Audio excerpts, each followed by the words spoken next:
Hello friends, welcome to today's episode. Today we are going to see how to edit a Docker image using command line.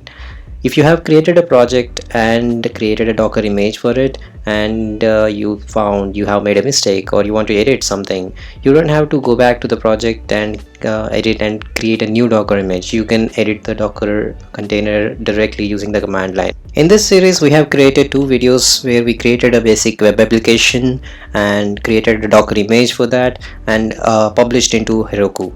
So we have two other videos. If you want to see, the link is in the description. So we will continue from there where we have the image created, and let's go ahead and edit that Docker image through command line.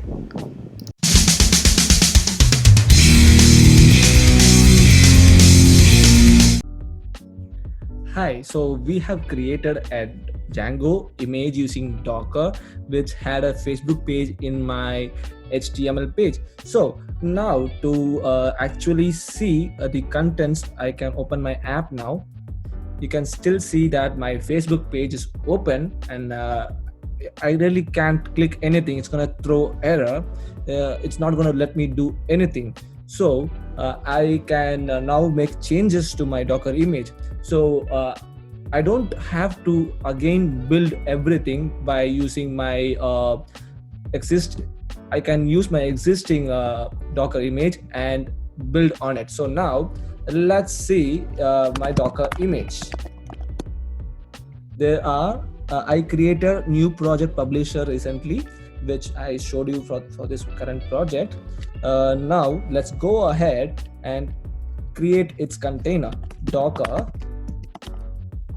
create new project publisher. So you can see this doc is been created, the container has been created. Now let's go ahead and start Docker start container ID. You don't have to actually give the entire number. You can just give first few characters. It will accept it. It's 7 o'clock. Unique numbers. Now this has been started. Let's see if it is really started in our Docker PS command. Docker PS will show the running processes.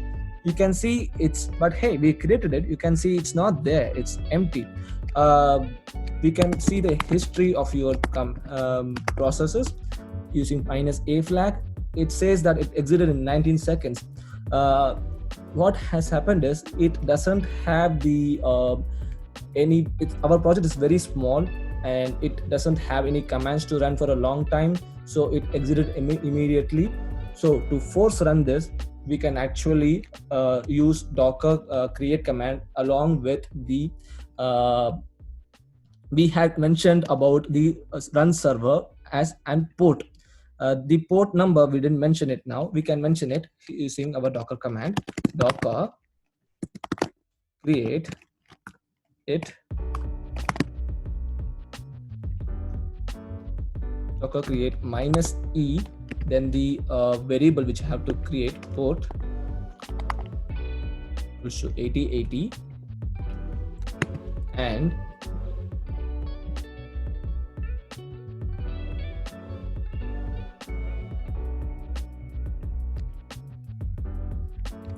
you can use this command. Docker create -e, port equal to 8000, and -p. This is the port number for your system. You should mention it inside the colon.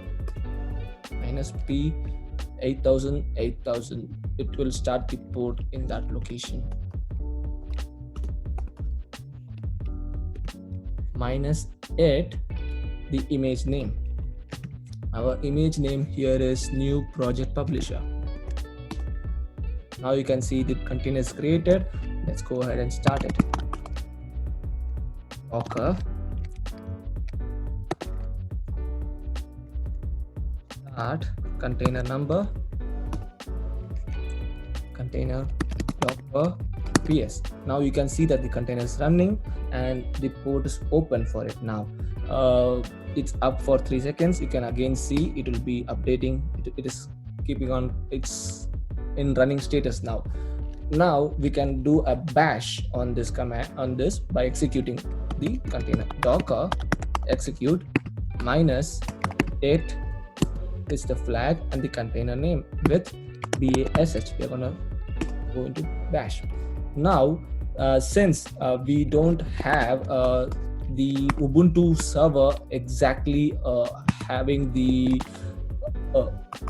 apt anything to install, so if I give apt get install vim, it's not gonna happen because it doesn't have any requirements inside it. So let's go ahead and get the app inside apt get update. This will simply ask the Debian server to give the access to download any new software we need for the Ubuntu server. Now we can get again the vim, apt get install vim. This is gonna get the dependencies. It's asking for the permission since it's 33 MB and it has to write the additional space. I'm approving it. It's gonna start writing it inside my Docker container. I have not used my system's memory. It is entirely Docker image memory. Now, if I see, I can actually do ls. You can see that these are the directories inside my image. This is not my system directory. These are the directories inside my image. I can also go inside cd application 1. Yes, you can see all the applications are still inside. Now, what I had to change was the template. cd templates templates. Yes, so I have homepage.html. Let's do vi on homepage.html, homepage.html. You can see it has showing the HTML page. It's in it's the Facebook page. So let's go ahead and delete the entire Facebook page now. To do that, let's just select it, register. So let's go.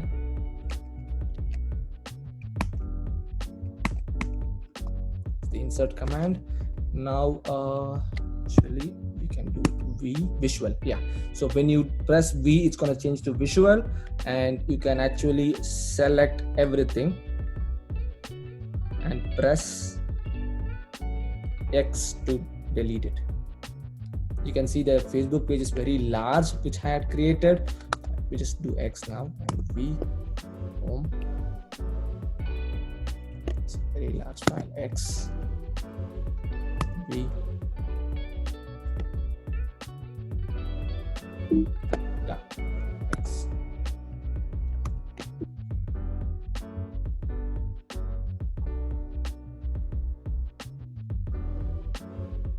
So you can see I have mostly deleted everything.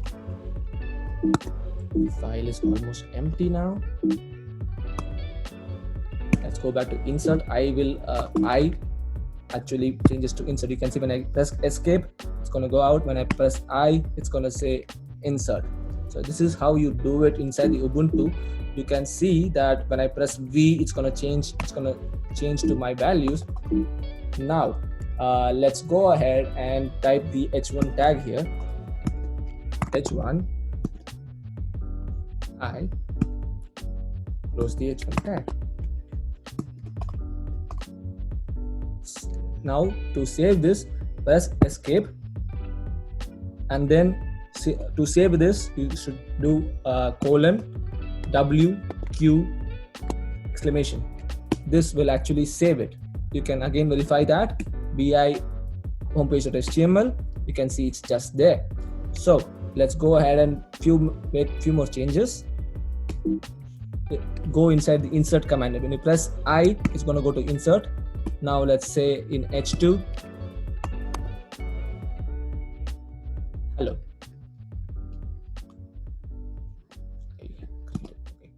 Now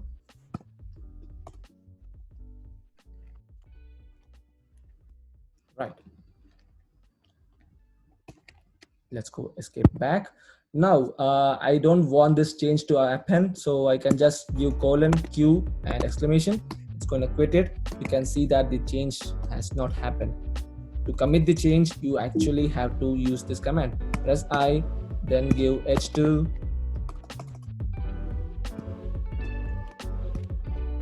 to oh,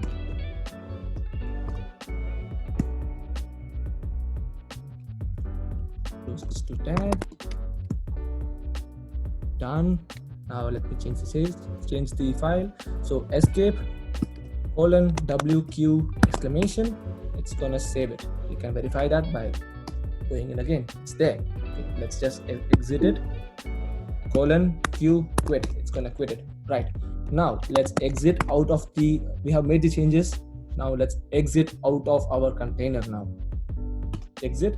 So we have come back to our base. Now to commit the changes, docker commit, and then the name of the container. You should also keep it handy so that you don't lose it. So this is what we had created.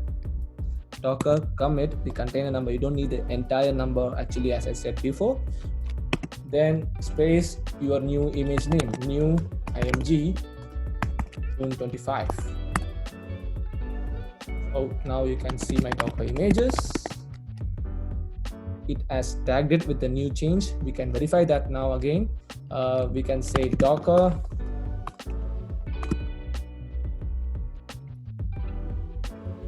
create new image June 25. It's going to create the container for that. You can see that Docker start container number. Let's see the running containers now. We already have a running container. We didn't stop it yet. Docker PS. Now there are two containers.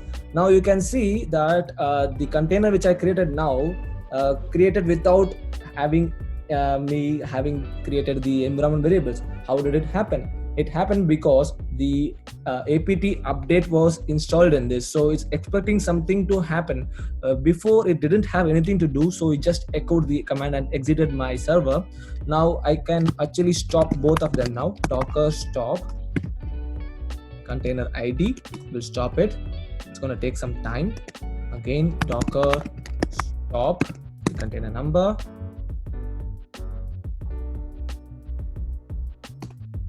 So let's check again if both the containers are stopped. Docker PS. Let's wait for it to close. Docker PS. You can see the container is empty. Now let's create the container again. Docker create new image 25. Since this as apt get installed in apt get update and vim installed in it, it's gonna expect us to have something to change in it. So Docker start, this will actually start the container. You can see that the Docker container is running here. Docker PS, it's running successfully. I didn't have any environment variables specified for creating my Docker container. Now I can again go inside this Docker execute let container ID bash. You can see that we are inside the root now.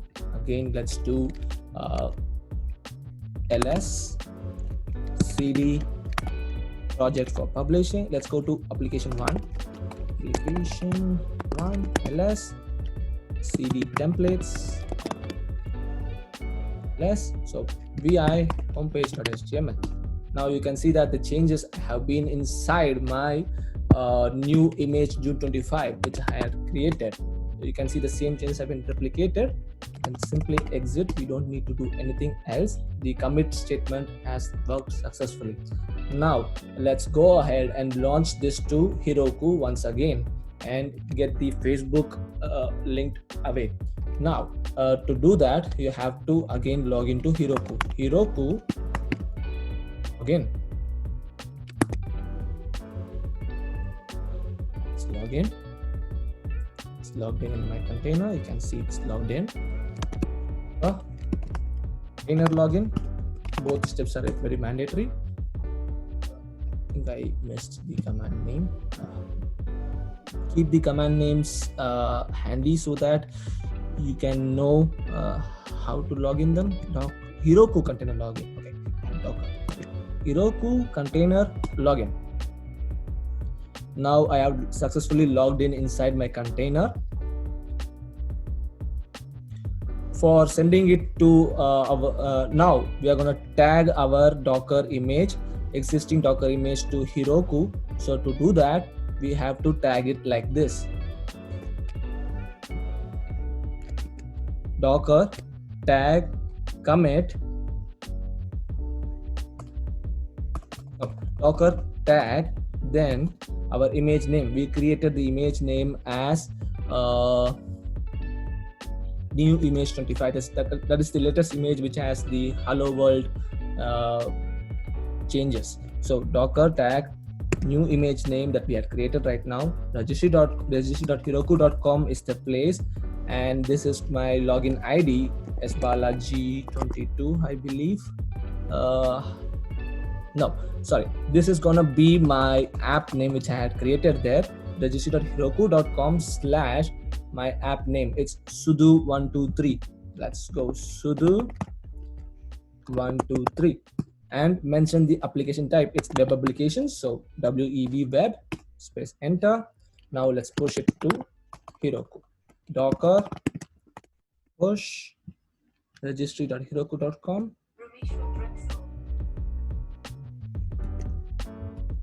And see, it's actually taking the layer, or the layers are already existing inside the same container.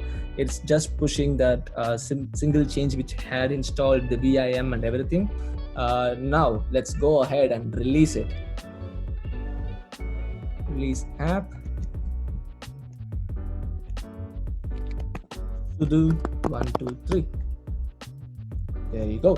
It has released. Let's go back to our Heroku and try launching it. Now we can also see the Heroku's logs.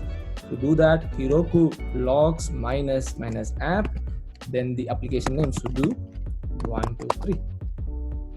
You can see the latest changes. It's restarting my, as I have uploaded it. It has deployed my created it, and then it's changed it to starting, stopping all the process. Then it has started a new server for me again. Let's see the command. Now it has changed to get path. Since I have a get request there, you can see my hi hello changes there. There you go.